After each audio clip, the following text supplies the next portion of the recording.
Boa tarde, boa noite, bom dia. Independente do horário, do local que você esteja nos assistindo, é um prazer, uma honra ter a sua audiência.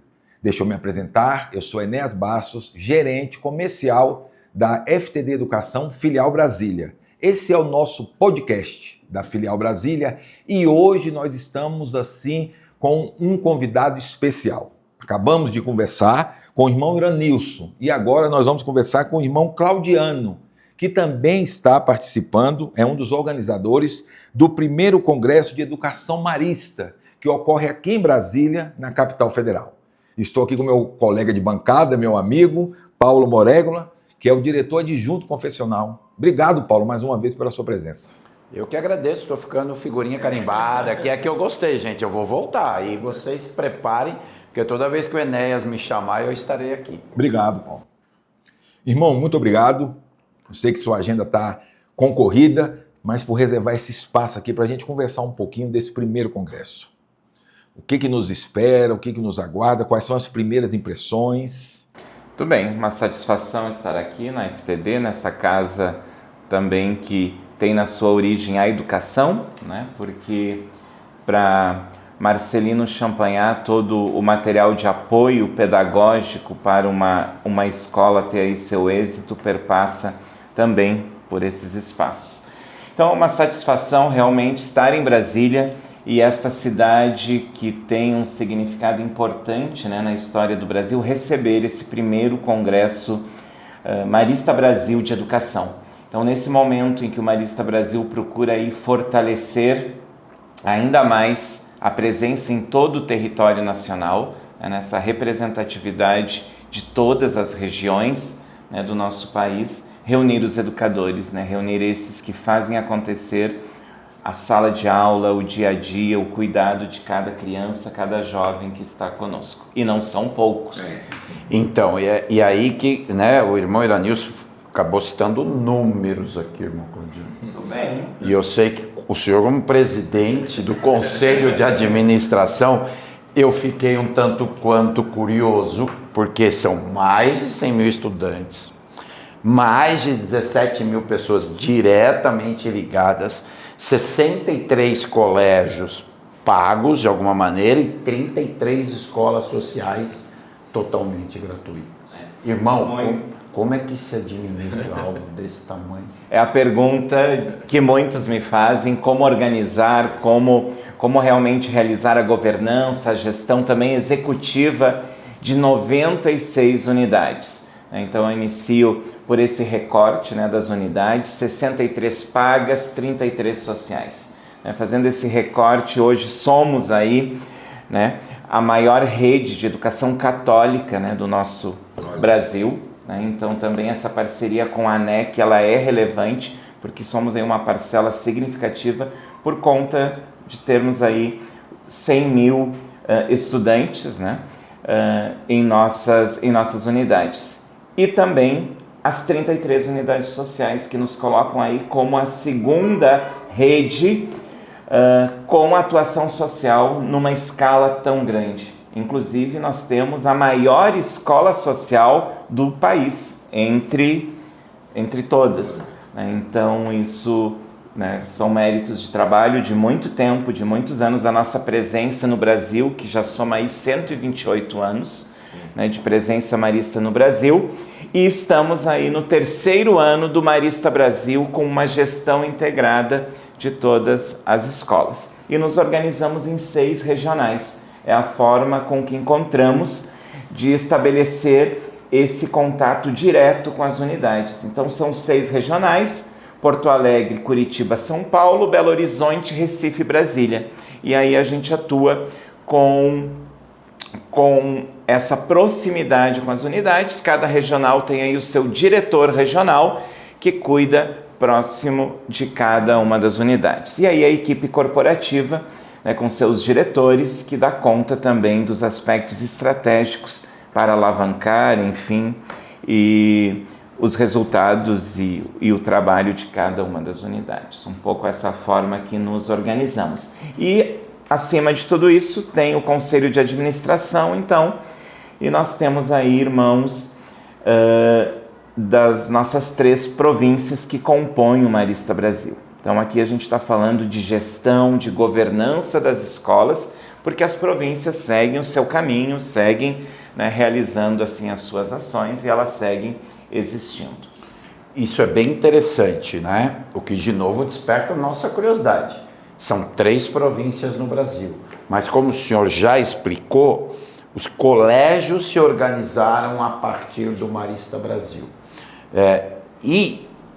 A gente ouve falar muito de uma crise da educação católica, da confessional católica, que nos últimos 20 anos, inclusive, com a perda de escolas, o que para nós é sempre uma péssima notícia.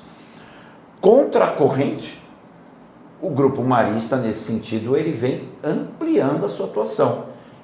E ampliando não nas duas pontas, mas nos 2 projetos. Tanto do colégio, aquele colégio que se apresenta como colégio particular, que se tem a mensalidade, mas principalmente também, irmão, em atendimento às escolas sociais. Fala um pouquinho desse olhar estratégico do grupo. Exato. Então, realmente, as organizações religiosas das 3 províncias têm os seus percursos que seguem existindo, né?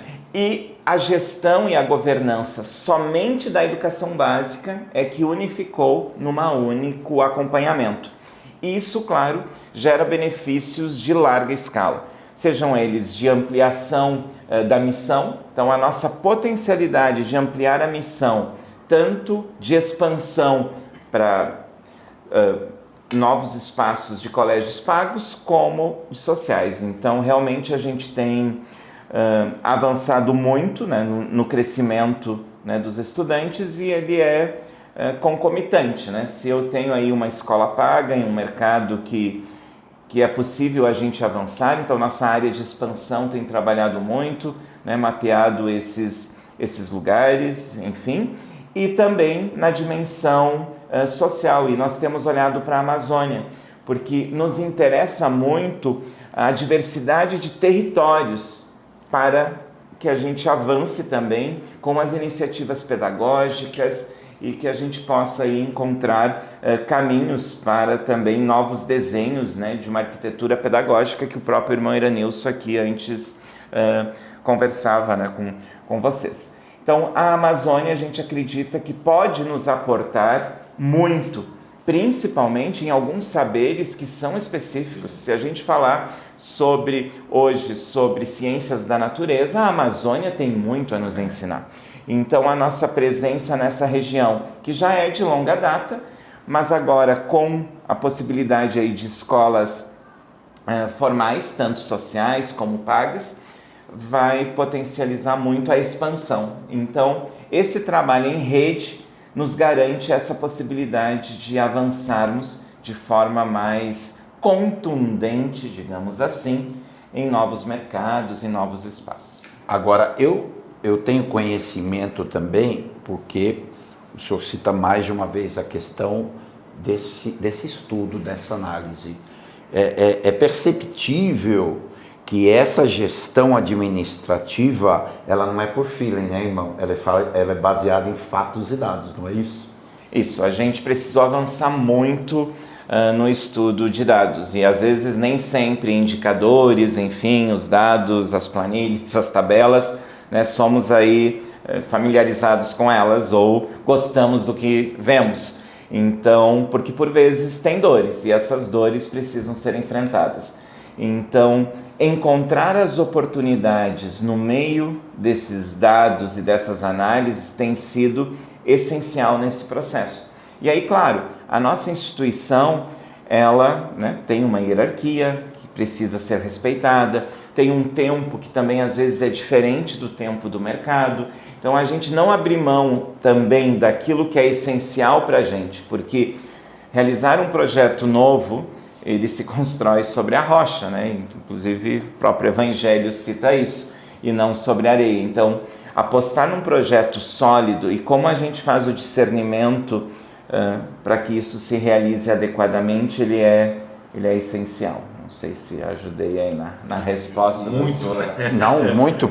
É o que eu falo, né? Eu fico imaginando o que é o dia a dia de uma gestão que para mim ela é complexa no sentido de poder olhar esse todo, de fazer as opções e dentro daquilo que vocês falam do discernimento para escolher os caminhos.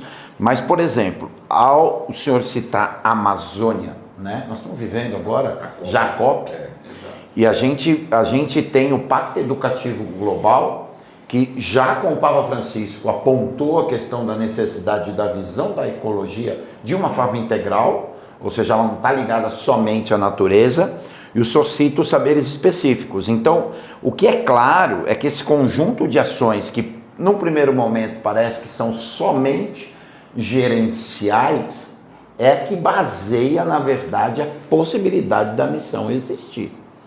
E quando o senhor cita não abrir mão do propósito, ela existe sobre um enquadramento daquilo que é a educação para os maristas. Nesse sentido, como é que isso acontece? O senhor falou de um conselho, um conselho administrativo mais amplo. Curiosidade, para você que está nos acompanhando, vamos tentar entender um pouquinho como os maristas se organizam. Como é que esse debate acontece, por exemplo, vai para o conselho, volta do conselho, uma regional que participa, porque provavelmente a Amazonas vai ficar nas mãos de alguma dessas 6 regionais que citou. Conta para nós como é que é esse dia a dia desse trabalho. A gente tem avançado porque, querendo ou não, tradicionalmente, nossas províncias, canonicamente, se dividiam com fronteiras bem definidas. E com a atuação do Marista Brasil agora em todo o território nacional, caem essas barreiras. E aí a atuação ela se dá de forma mais sistêmica, mais orgânica. Então, uma decisão de presença na Amazônia, ela pode ser sim feita pela presença daquela província que detém o território ou está sobre a sua tutela aquele território, ou não. Ela pode abrir esse território para que outra mantenedora de outra província possa se estabelecer. Então, a necessidade de diálogo entre esses fóruns e esses conselhos provinciais, ela se dá de forma muito tranquila, muito aberta, muito transparente, encontrando o momento de cada um.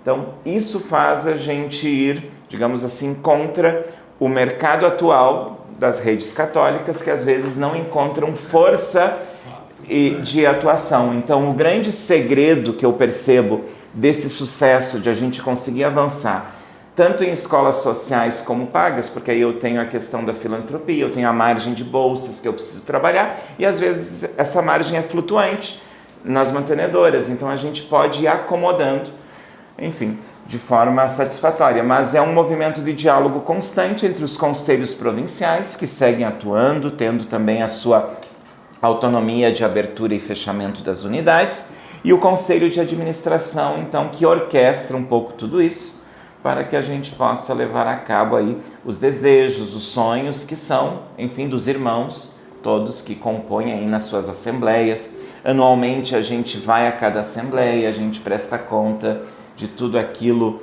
que a gente fez, né? O que avançou, os pontos positivos, também as nossas dores, elas não são poucas. Então, para a gente estar numa fase de integração de sistemas, a gente sabe que RP e um sistema unificado, tudo que a gente ainda não tem uma solução, a gente tem sempre 3. Então, trabalhar em rede também é isso. Então, a gente tem um caminho longo assim, ele é sofrido, ele é de dores, então, mas a gente já colhe os frutos. E acho que esse congresso de educação é muito a concretude disso. Ver realmente ali uma porção de cada uma das 96 escolas, assim, é emocionante, assim, porque é a concretização realmente de um sonho gestado lá atrás por muitos outros irmãos. Hoje eu estou à frente do conselho, mas outros aí estiveram, e é o momento, né, de cada um de levar a cabo aí. Mas eu acredito muito, eu falava disso hoje no meu discurso de abertura, que é o impacto da nossa atuação. Talvez as escolas pagas construíram ao longo desses anos uma trajetória que ela é muito reconhecida, né, no nosso país, e a gente tem que fazer isso com nossas escolas sociais, que esse impacto acadêmico também seja reconhecido e que a gente possa aí transformar comunidades, enfim, e espaços e territórios, né, nesse grande Brasil que temos. Como última até conselho ou dica, hoje é possível, irmão, não ter à frente, que seja um colégio ou uma rede tão grande como a dos maristas, sem pensar em governança? É possível você ter um projeto de curto, médio ou longo prazo sem pensar em sustentabilidade, irmão? Realmente não avança. Eu creio que governança é um elemento, a maneira com que organizamos as hierarquias, a gestão também. Isso é quase uma conversão desse processo todo, porque talvez em outros tempos não fazíamos assim. É um processo natural. Mas a questão principalmente dos fóruns de governança, estabelecer, né, os comitês, estabelecer as comissões que acompanham a diretoria executiva.